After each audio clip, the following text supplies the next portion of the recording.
Imagine this, an army combat instructor trained to kill a battle-hardened warrior, and standing in front of him is a slim 140-pound actor.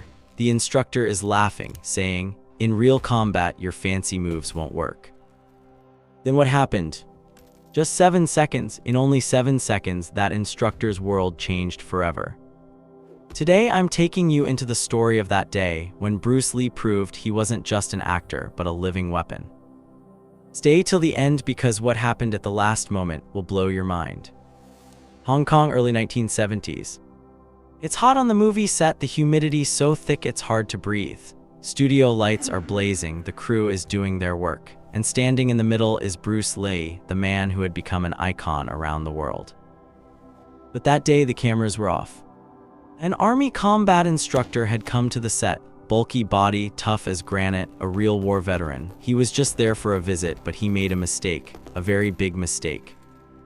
He watched Bruce Lee doing fight choreography and laughed. He laughed loudly. Then he said, "This is all movie magic. In real combat, when there's mud and blood, when there are no retakes, these fancy moves of yours will only get you killed." The crew stopped, everyone watched. Tension filled the air, that kind of tension that doesn't come from words, but from the energy between two warriors. Bruce Lee looked at him, calm, completely calm. That kind of calm that comes before a storm. To understand the weight of this moment, you need to understand the martial arts world of that era. On one side were the traditionalists, those people who believed in forms, katas, and old rules. They didn't like Bruce Lee because he was exposing secrets, breaking rules. On the other side were brawlers and military guys. For them, violence was ugly, simple, and ruthless. They saw Bruce Lee as just an actor who looks good on screen because stuntmen get paid to fall. This army instructor was exactly from this second group. He looked at Bruce Lee, slim body, barely 140 pounds, and thought, easy target. But he couldn't see those steel cable-like dense muscles. He didn't understand decades of neuromuscular training. He only saw size and made assumptions. Big mistake, a very big mistake. The instructor casually, almost like an insult, threw out a challenge. "Come on, let me show you what a real man does when the director isn't protecting you." The atmosphere on set changed in 1 second, from a busy workplace to a gladiator arena. What did Bruce Lee do? Did he shout? Did he get angry? No. He became even calmer. Witnesses say a switch flipped in his eyes, from charismatic philosopher to cold, calculated killer. He just nodded, accepted the challenge, and stepped into the open space. The instructor took his stance, heavy, grounded, hands up, chin tucked, perfect military posture. He was betting on physics. He outweighed Lee significantly and believed that once he got his hands on the actor, the fight would be over. He was right about the physics, but he was applying the wrong formula. He was thinking in terms of mass and force, while Lee was operating in the realm of velocity and interception. This was a dangerous moment for Bruce Lee. If he lost or even struggled, the myth would be broken. Whispers would start that the dragon was a fraud.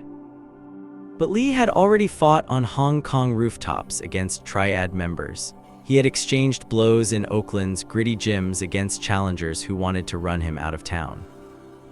He knew something the soldier didn't: style is a trap. The instructor was locked into a pattern of movement dictated by his training, a rhythm that Lee had already dissected before the first punch was thrown. The soldier lunged. It was a committed attack, a heavy strike meant to close distance and overwhelm the smaller man. In the instructor's mind, this was the end. In reality, he had just walked into a buzzsaw. 7 seconds is a long time in a fight. It's enough time to think, to regret, and to feel pain. But for the spectators, it happened in a blur that the human eye struggled to track. Lee didn't retreat. This was the core principle of Jeet Kune Do, the way of the intercepting fist. Instead of blocking and then countering, which takes 2 beats of time, Lee moved to meet the attack. He exploded forward with a speed that defied the instructor's reaction time. Witnesses often spoke of the sound of Lee's movement, the sharp intake of breath and the whip crack of his limbs snapping through the air. Before the soldier's fist could complete its arc, Lee had already struck. It wasn't a single blow, it was a kinetic chain reaction. a lead straight punch that blinded the opponent, followed instantly by a low kick to the lead leg that broke the instructor's structure. The soldier's confidence evaporated in the first second. He found himself hitting nothing but air, his target moving like smoke. Lee was not where he was supposed to be. He was inside the soldier's guard, controlling the center line.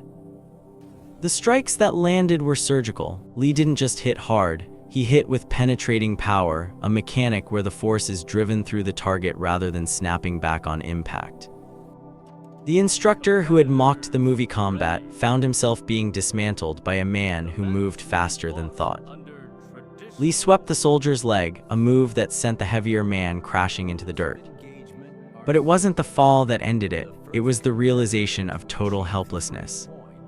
Lee stopped his final strike inches from the man's face, his fist hovering like a suspended guillotine. The fight was over, the stopwatch in the collective mind of the audience read 7 seconds. The silence that followed was heavier than before. The instructor lay on the ground, winded, humiliated, and utterly confused. He had faced a force of nature that his military manual had not prepared him for. He looked up at Lee, expecting gloating or mockery. Instead, Lee extended a hand. This moment is crucial to understanding the legend. Bruce Lee was not a bully, he was a teacher. He pulled the man to his feet and, according to witnesses, asked him if he was okay.